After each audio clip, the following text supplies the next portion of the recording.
भगवान शिव इस पृथ्वी पर उनका अवदान हुआ।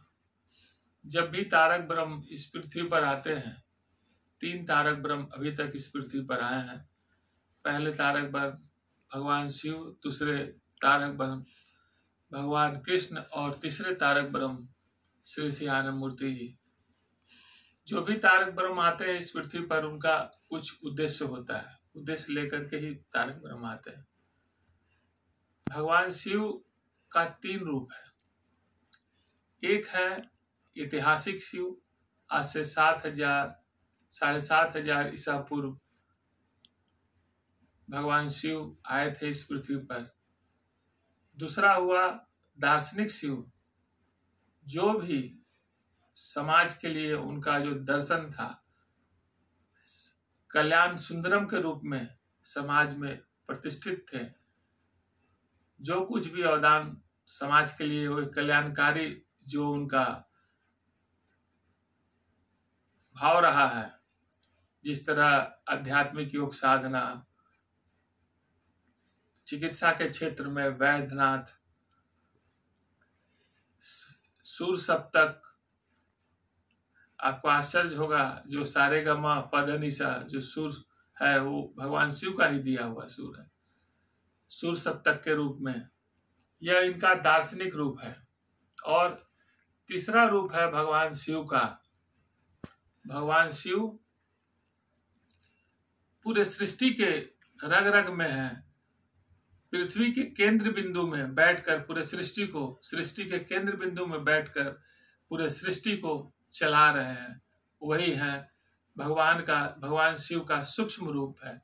और मानव शरीर के शास्त्रार्थ चक्र पर विराजमान होकर जीव मन को, मूलाधार चक्र पर जो जीव मन है, उस जीव मन को अपनी ओर खींच रहे हैं, ताकि मनुष्य का, मानव का मन का विकास हो सके। जो भी तारक ब्रह्म इस पृथ्वी पर आते हैं, उनका उद्देश्य यही होता है कि मनुष्य का मन जो है ऊपर उठे। क्योंकि जब तक मनुष्य का मन ऊपर नहीं उठेगा, तो चूंकि मानव जो है, मनुष्य जो है, इस पृथ्वी का सबसे विकसित जीव है। और विकसित जीव होने के नाते इसके अंदर जो बुद्धि है, यह इस बुद्धि का गलत उपयोग करता है तो मानव जाति के लिए वह खतरा होता है।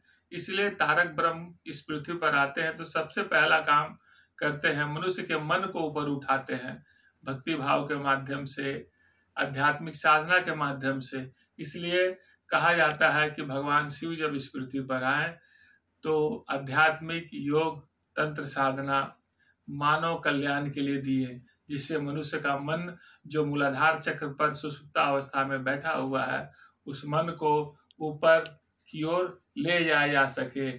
और इसलिए कहा जाता है कि जीव मन को शिव मन में मिलाने की जो प्रक्रिया है, वही है आध्यात्मिक योग साधना।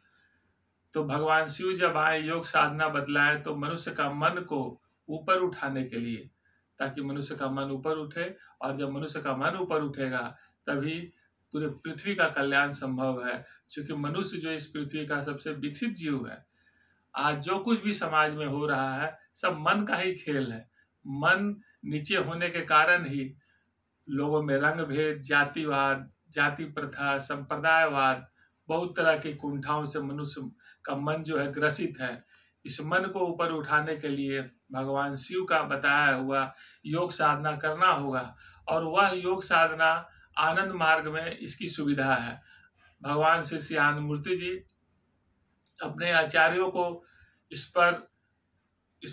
पर जो भी हमारे आनंद मार्ग का एक्सपर्ट आचार्य हैं, वह भगवान शिव का बताया हुआ आध्यात्मिक योग साधना लोगों को बताते हैं, ताकि मनुष्य अपने मन को ब्रह्मत्व की ओर, शिवत्व की ओर अपने मन को उसमें मर्ज कर सके और अनंत सुख की, अनंत आनंद की प्राप्ति कर सके और सोम रस का पान कर सके। आपको आश्चर्य होगा, सोम रस समाज में नशा से जोड़ा जाता है। सोम रस आध्यात्मिक साधना का चरम प्रकाष्ठा पर जब मनुष्य का मन पहुंच जाता है, तो इस सहस्त्रार चक्र से एक रस का स्राव होता है। उस रस का जो पान करता है, वही कहता है सोमनाथ। वह प्रत्येक मनुष्य उस आध्यात्मिक साधना के अभ्यास से उस रस का पान कर सकता है। भगवान शिव उस रस का पान करते थे आध्यात्मिक साधना के द्वारा, इसलिए उनको सोमनाथ कहा जाता था। यही है भगवान शिव का अवदान इस पृथ्वी पर। भगवान शिव अष्टाक्षरी सिद्ध मंत्र दिए हैं, उस मंत्र का नाम है ओम नमः शिवाय। भगवान कृष्ण आए तो अष्टाक्षरी सिद्ध मंत्र दिए हरिओम तत्सत, और भगवान आनंद मूर्ति आए तो अष्टाक्षरी सिद्ध मंत्र दिए बाबा नाम केवलम। लगभग तीनों का एक ही भाव है, तीनों का भाव राधा भाव है। तीनों के भाव में मनुष्य जो है वह राधा भाव में अपने मन को प्रतिष्ठित करता है। तो यह जो तीनों अष्टाक्षरी सिद्ध मंत्र है यह मानव कल्याण के लिए दिया गया है, इसलिए ज्यादा से ज्यादा इन तीनों मंत्र का भाव को समझें और जैसा जिसके पास साधन है उस साधन से अपने मन को आध्यात्मिक योग साधना से मन को ऊंचा ऊपर उठाने का प्रयास करें, तभी मनुष्य शिवत्व को प्राप्त कर सकता है। आनंद मार्ग सुनील आनंद।